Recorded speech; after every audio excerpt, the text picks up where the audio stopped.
right, so you're wondering how to get more customers for your business.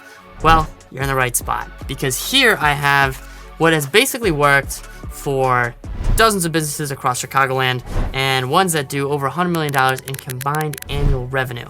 And this has solved a lot of their customer problems very, very easily. And what I mean by customer problems is either your people that are coming to your business or your front door are not paying full price, they're asking for discounts, they're price shopping, whatever it may be, or you just don't have enough customers coming to your front door in the first place. So this solves that all for you. And the best part, it's literally free on this YouTube channel. I'm going to teach you all on how to do it, regardless of where you are in the country or what your budget is.